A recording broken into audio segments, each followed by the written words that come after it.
Ce verset coranique a causé beaucoup plus de problèmes entre les chrétiens et les musulmans. Notamment, quel est ce verset? Vous allez le découvrir dans cette vidéo, Inch'Allah. Bienvenue à tous, Ismaël aussi pour vous servir. Dans la Sourate 5, au verset 51, Allah subhanahu wa ta'ala dit Bismillah ar-Rahman ar-Rahim.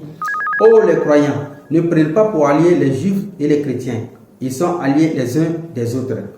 Et celui d'entre vous qui les prend pour alliés devient un des leurs. Allah ne guide certes pas les gens injustes. Allah subhanahu wa ta'ala il interdit aux musulmans de ne pas prendre pour alliés les chrétiens et les juifs. En quelque sorte, l'explication donnée par les chrétiens de ne pas vous prendre comme des amis, ni au-delà de l'explication beaucoup plus sévère, voilà le mot acerbe, de ne pas vous prendre comme des frères. Alors, pour donner l'explication à ce mot allié, d'où les chrétiens plutôt ont traduit par peut-être Allah refuse l'amitié des musulmans, chrétiens et autres. Non, c'est purement dans la religion, c'est-à-dire purement dans la spiritualité et dans la foi vers le Créateur d'Allah subhanahu wa ta'ala. Et nous allons voir d'abord dans la Sourate 61 à partir du verset 14, Jésus-Christ alayhi salatu wassalam, il a prononcé ce mot-là, allié là, et dans quel sens? C'est dans ce sens-là que nous allons définir le mot allié dans le Coran, notamment aussi lié au Dieu créateur, Inch'Allah. Il dit Bismillah ar-Rahman ar-Rahim. Ya ayyuha allazi amanu kunu ansarullahi kama qala Isa ibn Maryam lil hawariyina ma ansari ila Allah. Man ansari ila Allah. On lit en français. Jésus dit, ô vous qui avez cru, soyez les alliés d'Allah à l'instar de ce que Jésus, fils de Marie, a dit aux apôtres. Ce que fils de Marie a dit aux apôtres. Qui sont mes alliés pour la cause d'Allah? Qui sont mes alliés pour la cause d'Allah? Dans le mot allié, dans le texte coranique, comment dire, c'est pour l'adoration du Dieu créateur. C'est-à-dire allié d'Allah. Vous comprenez un peu, non? Donc c'est comme de la même religion, de la même conception religieuse, du même dogme. Bah, si Allah subhanahu wa ta'ala nous refuse de s'allier aux chrétiens, c'est de ne pas adopter le dogme des chrétiens. Juste ça, c'est de ne pas adopter le dogme des chrétiens. Quiconque qui prend les chrétiens pour alliés, c'est-à-dire quand tu les prends pour alliés, tu vas dire, ok, quand vous dites que Jésus est Dieu, nous aussi, bon, ok, on est d'accord, bon, c'est le même Dieu. Voilà, vous comprenez un peu, non? Voilà, c'est cette alliance-là que refuse Allah subhanahu wa ta'ala. Et puis quand on dit alliance, ça a toujours été quelque chose de typique. Donc, parlant toujours des alliés, vous allez comprendre, dans la Sourate 4, verset 76, Allah dit, les croyants combattent dans le sentier d'Allah, et ceux qui ne croient pas combattent dans le sentier du Tawhut. C'est-à-dire, toute personne qui ne fait pas l'effort pour le Dieu créateur et fait un autre effort, cet effort, c'est pour le diable. Bah, du coup, l'effort que les chrétiens font, pour nous, c'est pour le diable. C'est-à-dire, c'est le diable qui leur inspire cela. Parce qu'on ne peut pas dire que Jésus est fils et en même temps Dieu à la fois. Non. Maintenant, qu'est-ce qui va se passer? Allah dit, eh bien, combattez les alliés du diable. Allah subhanahu wa ta'ala nous demande de les combattre. Mais il n'a pas dit de prendre des épées autres. Quand on dit combat, c'est comme aujourd'hui. Aujourd'hui, le gouvernement combat la corruption. Le gouvernement combat la corruption, l'immoralité autre. Mais est-ce que ça veut les machettes? Donc, quand le mot combat est cité dans le Coran ici, il est cité de combattre, voilà, de combattre comme vous avez compris. Vous comprenez un peu, non? Comme on combat toutes sortes d'immoralité, voilà, c'est le même combat. Aujourd'hui, nous combattons le diable, mais nous ne prenons pas de bois pour le taper, ni les machettes pour le couper, non. On le combat. Sur ses enseignements, sur ses avances et autres, on le combat. Donc, l'homme doit combattre un peu. Même dans ton âme, tu dois combattre tes passions. Si tu ne combats pas tes passions, ta passion te dit d'aller vers la femme d'autrui, tu iras. Mais tu dois combattre ta passion, ou bien tes passions. Tu dois combattre ton âme incitatrice. Donc, alors, souvent, on entend dire que car la rue du diable est certes faible. Vous voyez un peu? Donc, quand Allah dit, verset 76, les croyants combattent dans le sentier d'Allah et ceux qui ne croient pas combattent dans le sentier du Tawhut, du diable. C'est là on a compris que les chrétiens, ils enseignent des enseignements du diable.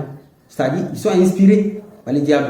Parce que Allah subhanahu wa ta'ala dit, Allah il accorde à son ila umami mais qabl fazayyana shaitan amaluhum.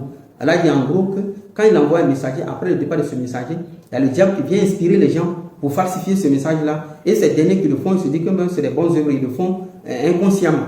Bah, du coup, c'est ce que Allah subhanahu wa ta'ala nous explique à propos des chrétiens.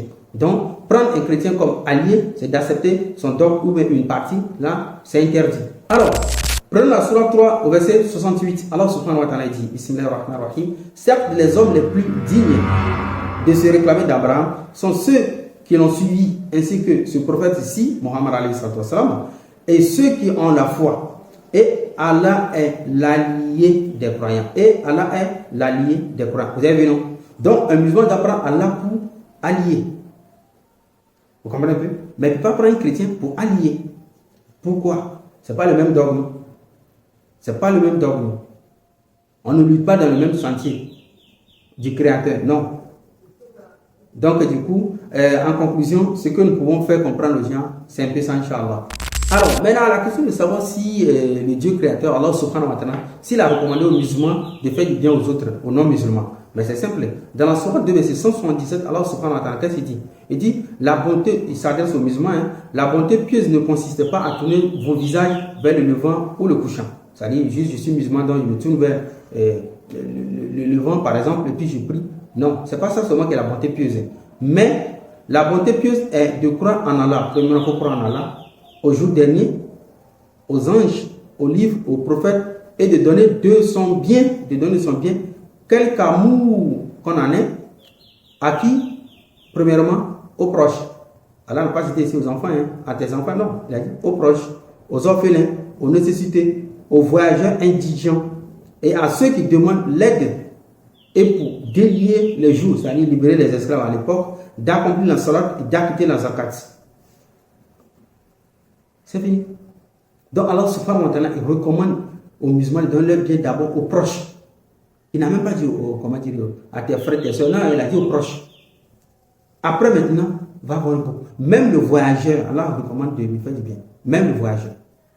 Donc, de l'autre côté, on parle de l'alliance dans le dogme et non pas la vie courante. Alors, toujours concis dans nos théories, on a été d'abord accusé par les chrétiens. Donc aujourd'hui, nous allons jeter un coup d'œil dans la Bible en retour. Prenez Deutéronome 7, à partir de 3 au verset 4. Deutéronome 7, 3 et 4. Leur Dieu dit, tu ne contracteras point de mariage avec ces peuples. Tu ne donneras point tes filles à leurs fils. Tu ne prendras point les filles pour tes fils. Car ils détournaient de moi tes fils qui serviraient d'autres dieux, et la colère de l'Éternel s'enflammerait contre vous et te détruirait promptement. Là, c'est le Dieu de la Bible qui a dit, qui a refusé qu'on donne les fils et les filles israélites pour les fils de l'autre peuple, c'est-à-dire les gens qui adorent d'autres dieux. Là, on a compris que le Dieu de la Bible, il refuse quelque alliance avec les autres, avec les païens. Donc, c'est la même chose aujourd'hui. Alors, subhanahu wa ta'ala nous recommande de ne pas faire alliance avec des païens qui sont des chrétiens. Voilà. Donc, c'est comme ça. Allah ne parle pas de l'amitié. Même cette théorie va être validée par Paul, notamment dans 1 Corinthiens 7, verset 39. Paul dit, une femme est liée aussi longtemps que son mari est vivant. Mais si le mari meurt, elle est libre de se marier à qui elle veut.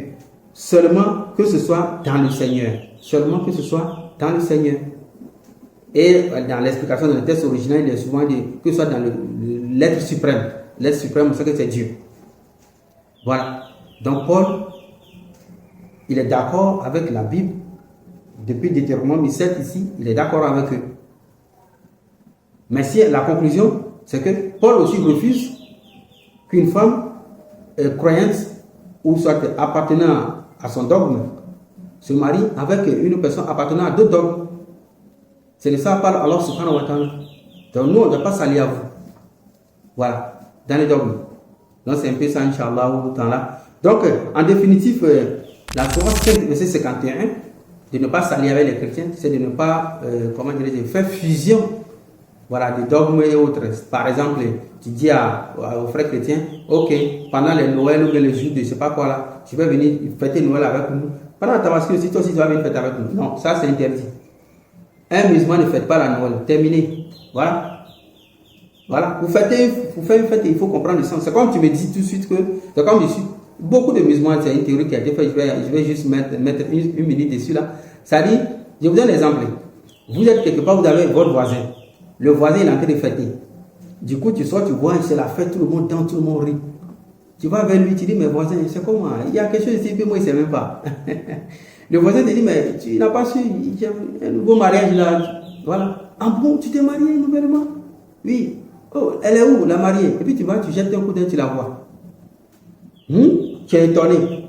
Sidéré face à quoi? Parce que quoi? C'est la femme de l'autre voisin. C'est la femme de quoi? De l'autre voisin. Mais quand tu vas la voir comme ça là, tu vas te poser la question. Il a pris la femme de l'autre voisin, c'est ça le mariage, c'est ça, tout le monde danse, tout le monde rit comme ça. Ok, moi il m'envoie à la maison. Pour toi, c'est pas normal. Donc tu vas à la maison. Donc c'est la même chose aussi si les chrétiens veulent fêter Noël, fête Noël. Mais il y a quoi? C'est quoi le problème? Ils fêtent Noël. Parce que si moi je dois fêter Noël, je dois comprendre le sens. Mais je ne peux pas fêter Noël que c'est maintenant Dieu, je ne sais pas quand Dieu est né, et je suis en train de, moi musulman, Dieu est né, puis je suis en train de fêter. Pourquoi? Non.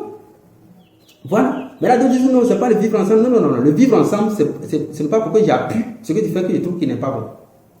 Le vivre ensemble, ce n'est pas ça. Est-ce que le vivre ensemble, c'est de voler parce que le voisin vole? C'est de mentir parce que le voisin ment? C'est d'escroquer parce que le voisin escroque? Non. Le vivre ensemble, c'est de faire ce qui est bon que fait le voisin, selon toi. Mais si tu trouves que ce que le voisin fait n'est pas bon, tu ne peux pas le faire. Mais est-ce qu'il faut forcément que tu adhères, je ne sais pas, forcément, il faut qu'on t'impose ça? Non, non, non, non. Un musulman ne fait pas la Noël. Terminé. Parce que le sens de la Noël est contraire au dogme islamique. Salam alaikum. ليس للأمة غير الدين حل كل من عز بغير الله ذل فالتزم أمر إلهي واجتنب نهيه بكل قول أو عمل من على دين الهدى عاش به وعلى منهجه حتى ارتحل هو من وفقه ربي إلى جنة الخلد وحور وحلل كل من فاز بها فاز بما وعد الله وللحسن وصل حار طرب العبد في زخرفها وبرؤيا ربه فيها اكتحل جاره فيها الحبيب المصطفى فاز من حوضه الغالي نهل ورياض الخلد جنات الشذا تتملى من مغانيها المقل ليس للأمة غير الدين حل كل من عز بغير الله ذل فالتزم أمر إلهي واجتنب نهيه في كل قول أو عمل من على دين الهدى عاش به وعلى منهجه حتى ارتحل هو من وفقه ربي إلى جنة الخلد وحور وحلل كل من فاز بها فاز بما وعد الله وللحسن وصل حار طرب العبد في زخرفها وبرؤيا ربه فيها اكتحل جاره فيها الحبيب المصطفى فاز من حوضه الغالي نهل ورياض الخلد جنات الشذا تتملى من مغانيها المقل